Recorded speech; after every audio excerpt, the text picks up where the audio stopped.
Hello YouTube, my name is Sean. This is the first in a series of videos that will be posted weekly to YouTube. Now, just so that you have some understanding, I've posted before in the past to YouTube, usually some smaller stuff, but I'm using this as a business tool now. I've actually seen other companies in my area do this, and it failed quite badly. Some of those companies are my competitors, can't speak their name, but if you look up security in Houston, Texas, you'll know what I'm talking about. Now, some ground rules for my videos. Number one, I cannot give the company name I work for at this time. I will do so shortly. I cannot give client names. That's privileged information and cannot do so. However, if you are a prospective client and you are looking into having security, whether that security be here in Texas or throughout the country, you can always contact me directly and I'll give you information related to what we do and the other offices that we have in the other states inside the United States at the moment. My company is currently global. We do operate in Europe as well as Mexico as well as the United States. Now, back to the point. The security that we offer is top of the line.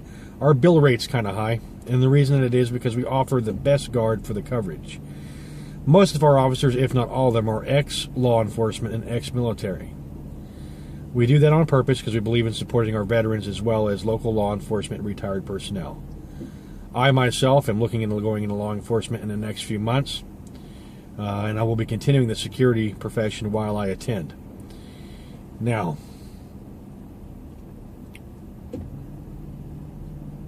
I do have a personal friend of mine who is an instructor here in the Houston market for security training. If anyone ever wishes to look up a absolutely fantastic security academy, you need to look up Phoenix Security Academy of Texas. The owner is Bill. He's a personal friend of mine. I've known him for several years. He's one of the very best. He actually did help rewrite the security guidelines for Texas. So he's actually got quite a lot of experience, and he does not train anyone that he does not believe is going to be safe or proactive in the field at their safety. He also does other things, not only just security. He does medical stuff as well as in that training field. He's got some of the greatest licenses I've seen any of the security professors out here have. If you're ever interested, once again, that name is Phoenix Security Academy. You can always tell them that Sean sent you, and they will be more than happy to train you. Their rates are reasonable, and the time in the classroom is valuable. He'll go through several guidelines and information related to the work that you will eventually do. That work will be armed security, high-risk apartments. Most definitely, you'll actually get in that when you get into security. I've done that myself in the past. High-risk apartments are very dangerous, and you have to be level-headed and sane in order to operate. Now, I've seen quite a few guards out there in the past who just seem Rambo-ish, like they want to be RoboCop out there. That's not your job. Your job is to do security. You're to protect the property primarily, and secondarily protect yourself. The people that operate some of these companies that service high-risk apartments in the Houston area, they want to go ahead and pretend to be cops. That's not my job. That's not your job. We're here to assist law enforcement. We're typically the first responders in the case of an incident, be it domestic violence, be it a shooting. We're typically the first one there. And if we're the first one there, you can't afford to be unlevel-headed. You got to be smart on your feet, and you got to have common sense. Most guards will eventually get into that, and you'll suffer the consequences like I have been doing that work. You'll be in dangerous situations. I myself personally have been shot at multiple times. I've been in many fights. I've been ran over.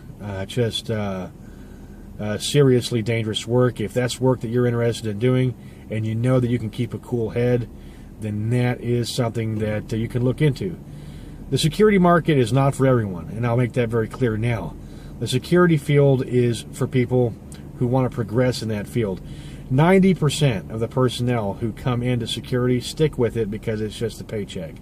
That's not what I'm doing, and that's not what any sane person would ever do. The 10% that remain are going to go into law enforcement. They're ex-law enforcement requiring steady pay, or you're actually going to open your own business, or you're going to become a major counterpart of the business that you work for. That's the 10%. The other 90%, that's the turnover rate right there. The other 90% will come and go throughout the years.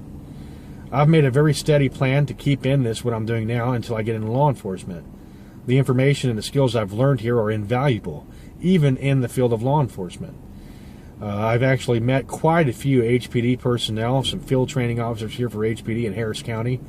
Every one of them love how I do my job and how I act and my mentality towards the work. Even the day that I got ran over, when I would have been justified shooting, I chose not to. And I'll go ahead and go into that for a little bit, and I'll give you guys a little more information. The reason I didn't shoot when I got ran over, now, let's set the scenery here. I was at a flea market up here off of Airline and Aldi and Bender. Real bad neighborhood. They've got dozens of flea markets down the road. And this one had a nightclub in it. We weren't working the nightclub. We were making sure the parking lot was good. We were escorting people out who were drunk, that kind of thing. It was late. They were closing down the place. It was 9 o'clock. Heard somebody's tires squealing. They were drunk. We knew it. One of my guards, not me, took off running. I chased after him because I knew that there was a risk for him running off on his own, trying to be a hero. And when I chased after him, he was about 2 feet away from this car. And the guy spun his tires, turned his tires toward us. The guard drew his weapon. I drew mine. I knew at that moment this individual was going to kill me, or attempt to do so in any sense of the word, to get away. Because there was a two-way street there, and he went towards us. He didn't go the other direction. Had he gone the other direction, it would have been a different scenario. But he turned towards us, and he gunned it. I had maybe 2 seconds from the time he hit the gas to the time I got ran over. Within that 2 seconds, I made the decision not to fire.